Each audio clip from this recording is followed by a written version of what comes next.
शक्ति, मां शक्ति, मां शक्ति।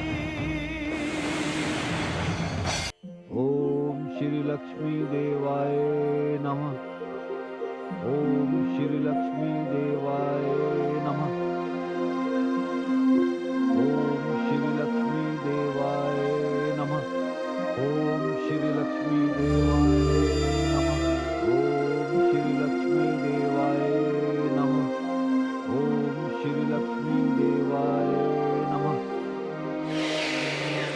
ओम श्री लक्ष्मी देवाय नमः।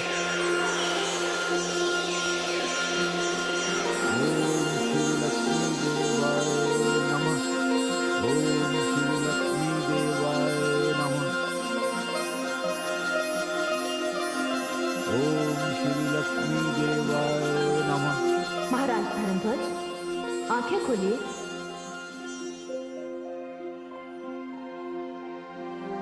आपकी तपस्या पूरी हुई। हे राजन, मैं ऐश्वर्य तथा वैभव प्रदान करने वाली लक्ष्मी हूं।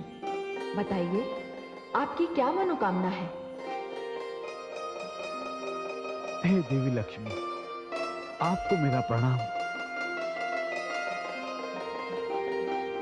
देवी, मैं संतानहीन हूं। संतान की कामना से मैं आपकी तपस्या कर रहा था। मैं जानती हूं कि आप मुझे पुत्री के रूप में प्राप्त करने के लिए इतनी कठिन तपस्या कर रहे थे। आपके स्थान पर कोई और होता तो वो मुझसे वैभव मांगता, संपत्ति मांगता, पुत्र की कामना करता। किंतु आपने पुत्री की कामना करके संसार में नारी का गौरव बढ़ाया है। कन्या की कामना करके आपने ये सिद्ध कर दिया कि पुत्र और पुत्री दोनों ही समान होते हैं, उनमें कोई अंतर नहीं होता। अतः मैं आपको आपका मनवांछित वरदान देती हूं। मैं निश्चित समय पर आपके परिवार में जन्म लूंगी और मैं आपको विश्वास दिलाती हूं कि पुत्री की कामना करके आप गौरव और श्रद्धा के पात्र बनेंगे। मैं पुत्री रूप में इसका ध्यान रखूंगी। हे देवी, मेरा आपको कोटि कोटि प्रणाम। नहीं नहीं महाराज, अब आप मेरे चरण नहीं छू सकते, क्योंकि पिता पुत्री के लिए श्रेष्ठ है और मैं आपकी पुत्री होने का वरदान आपको दे चुकी हूं।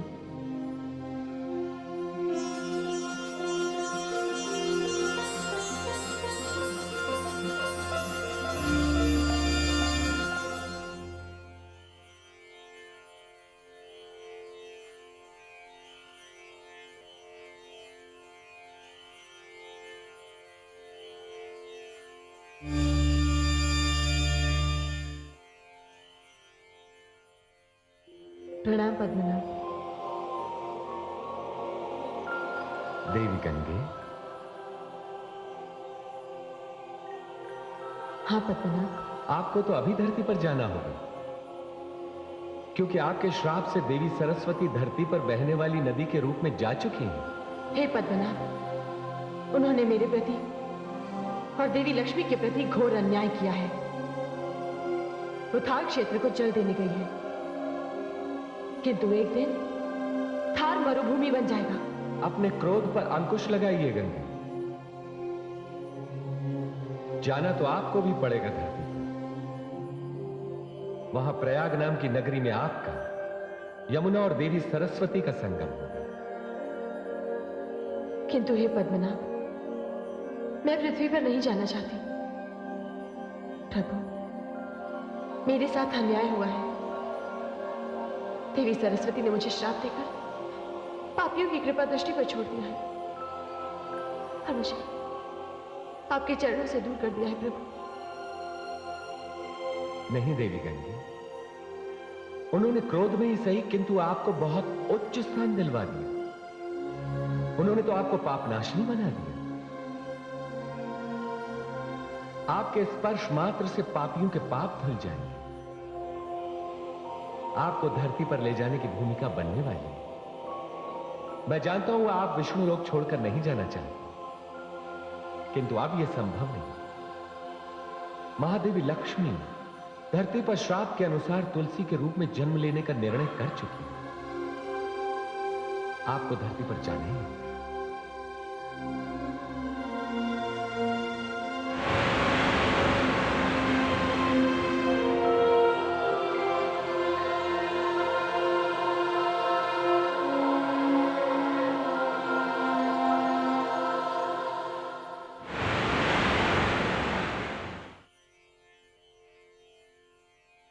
आदि प्रजापति, हे आदि प्रजापति।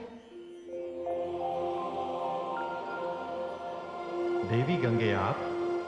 हे आदि प्रजापति, आप मुझसे रुष्ट होंगे, किंतु ये जानते हुए भी मैं आपके दर्शन करने आई हूं। देवी गंगे, सत्य तो यह है कि मैं आपसे रुष्ट नहीं हूं।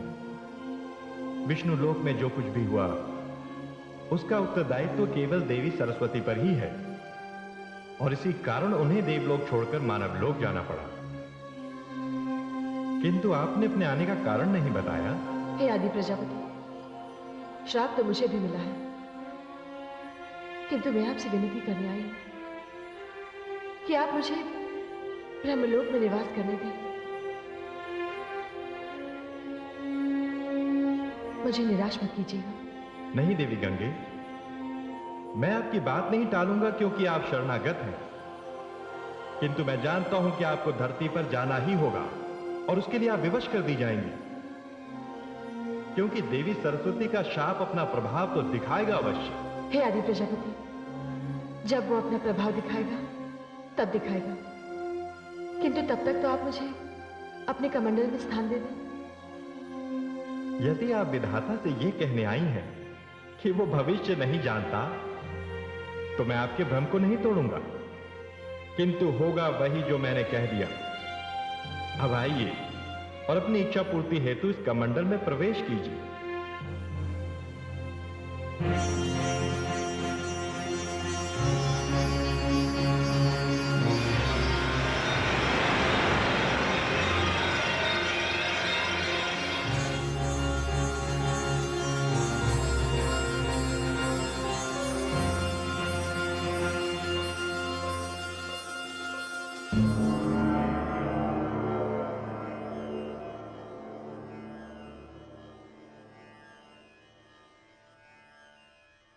हे कमल लोचन, अब विदा का समय है।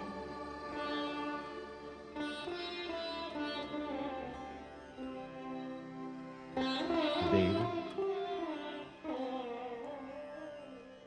विधाता की यही योजना है कि मेरी और आपकी लीला सदैव चलती रहे।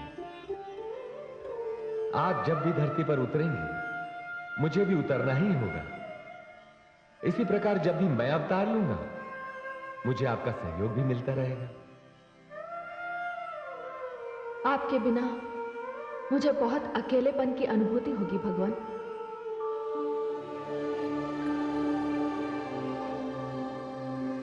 प्रिय,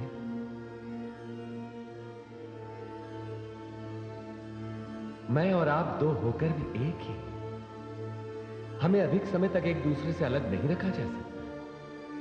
हो सकता है यह भी विधाता की योजना का एक अंग हो। आज्ञा दीजिए भगवान।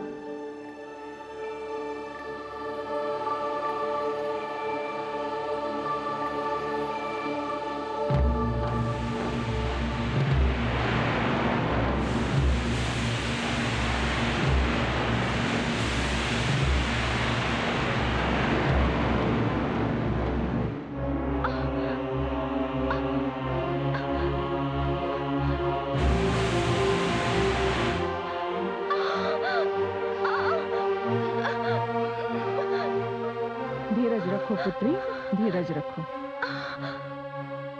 सब ठीक हो जाएगा। धीरज रखो। धीरज रखो।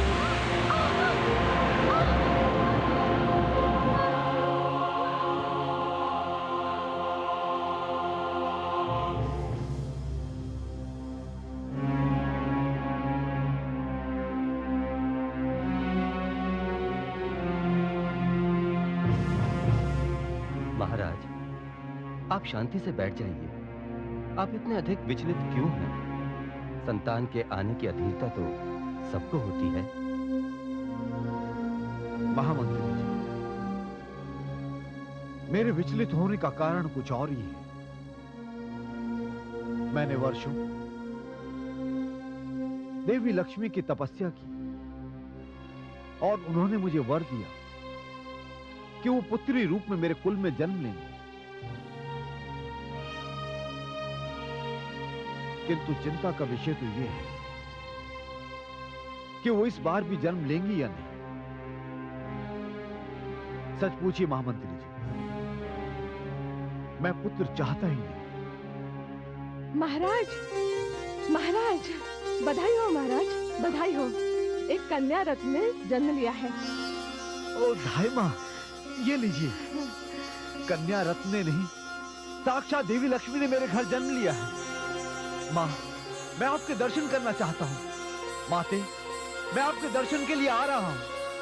माते, माते, माते, माते, माते, माते, माते। मुझे क्षमा कर दीजिए माते। मैं एक साधारण मानव हूं। मैं इस संदेह में पड़ा हुआ था कि आप मुझे दर्शन देंगी या नहीं। मैं आभारी हूं, मैं आपका आभारी हूं। आपने मुझे धन्य कर दिया। महाराज, मैं हार गई और आप जीत गए। मुझे पुत्र होने की संभावना थी, किंतु आपका विश्वास विजयी हुआ। लीजिए महाराज, आपकी पुत्री।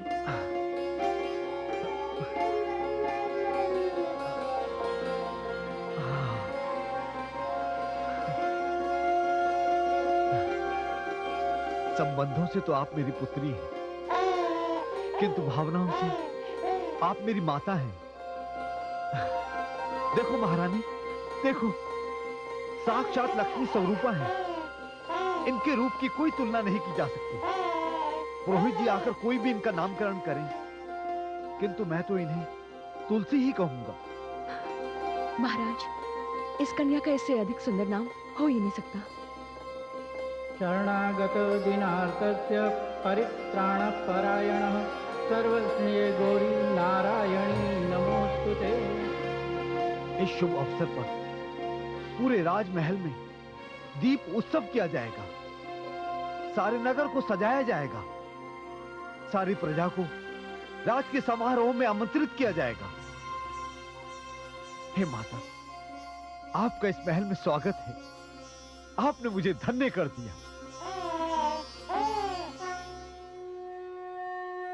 हे देवी परमेश्वरी, देवी लक्ष्मी ने तो धर्मध्वज के घर में जन्म ले लिया। हाँ महादेवी, धर्मध्वज की सारी नगरी में उत्सव मनाया जा रहा है, किंतु इस समय जो सबसे अधिक अस्त व्यस्त हैं, वे हैं हमारे भगवान विष्णु, जिन्हें अपनी प्रिया लक्ष्मी अर्थात तुलसी के लिए संसार में एक असुर के रूप में अवतरित होना पड़ा। क्या? हाँ महादेवी, जिस प्रकार धर्मध्वज के महल में तथा नगरी में कन्या के जन्म का उत्सव चल रहा है, उसी प्रकार दानवों की एक नगरी में दानव कुमार शंखचूड़ के जन्म का उत्सव भी मनाया जा रहा है। हे देवी परमेश्वरी, ये दानव कुमार शंखचूड़ कौन है महादेवी? ये दानवों का भावी सम्राट है। ये भगवान श्री विष्णु का अंशावतार है। किंतु हे देवी परमेश्वरी, दानवों में ये अंशावतार क्यों? हे महादेवी, इसमें भी कोई ना कोई मानव कल्याण की भावना छुपी होगी, और मानव कल्याण के लिए भगवान श्री विष्णु कोई भी रूप धारण कर सकते हैं। यदि वे वाराह बन सकते हैं, मत्स्य बन सकते हैं, तो दानव क्यों नहीं बन सकते? हे देवी परमेश्वरी, आपके भेद आप ही जाने।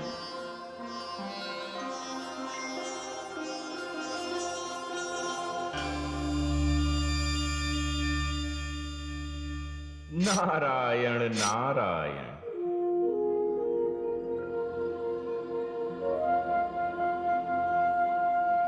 नारद का प्रणाम स्वीकार हो प्रभु।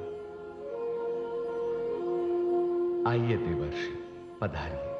हे प्रभु, आप यहां हैं और आप दानव दंभ के घर जन्म भी ले चुके हैं, किंतु माता कहां है? प्रभु, मुझे तो यहां सब कुछ बड़ा विचित्र सा दिख रहा है। देवर्षि, आपने एक साथ इतने अधिक प्रश्न कर दिए कि मुझे उनका उत्तर एक एक करके देना पड़ेगा। जहां तक महादेवी का प्रश्न है, तो उन्होंने राजा धर्मध्वज के यहां देवी सरस्वती के श्राप के कारण तुलसी के रूप में जन्म ले लिया। हे प्रभु, माता लक्ष्मी को तो श्राप के कारण दूसरा जन्म लेना पड़ा, किंतु आपने उस दानव पुत्र में अपना अंश क्यों डाल दिया? प्रभु, ये कैसी लीला है? ये कैसा रहस्य है? देवर्षि, गोलोक वृंदावन में सुदामा नाम का एक गोप हुआ है। उसे श्री कृष्ण प्रिया राधा ने राक्षस होने का श्राप दे दिया। अब मुझे देवी लक्ष्मी की मुक्ति के लिए उस राक्षस में अपना अंश डालना पड़ा। प्रभु, किंतु आपने उसी दानव में अपना अंश क्यों डाला? इसलिए देवर्षि कि ब्रह्मा जी ने तुलसी के भाग्य में जो वर लिखा है, वो वर दानव शंखचूड़ होगा। नारायण नारायण। हे लीला पुरुष, मैं समझ गया, किंतु आपकी इस लीला को देखने के लिए मुझे वर्षों प्रतीक्षा करनी पड़ेगी। नहीं देवर्षि, ब्रह्मा जी की लेखनी के अनुसार देवी तुलसी जन्म लेने के पश्चात ही बड़ी हो जाएंगी, और यही स्थिति दानव कुमार शंखचूड़ की भी रहेगी। प्रभु, मैं बड़ी व्याकुलता से इस लीला को देखने की प्रतीक्षा करूंगा। मुझे आज्ञा दें, मैं चलता हूं। नारायण नारायण।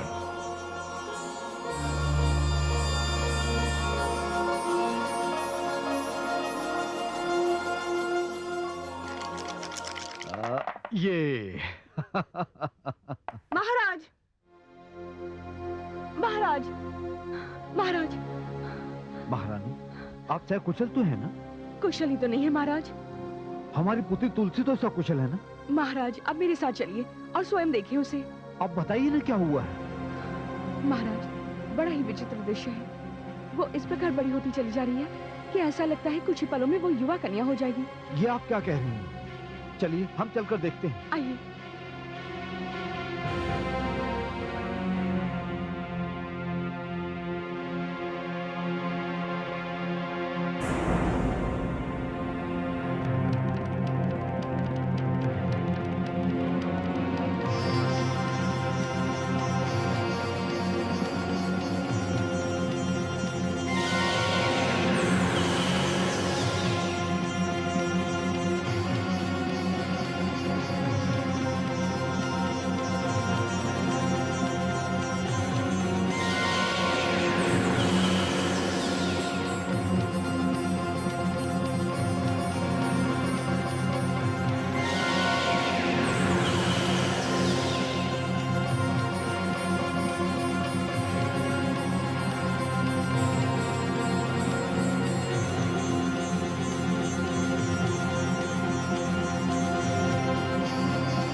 आपके जाने के पश्चात बालिका स्वयं पालने से नीचे उतर आई, और अब देखिए।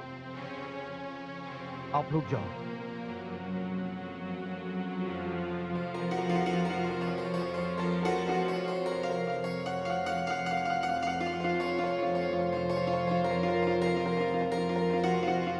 आप देख रही हैं ना, मैंने आपसे कहा था ना कि हमारे घर साक्षात लक्ष्मी ने जन्म लिया है। हे माते, हम पर कृपा दृष्टि रखना।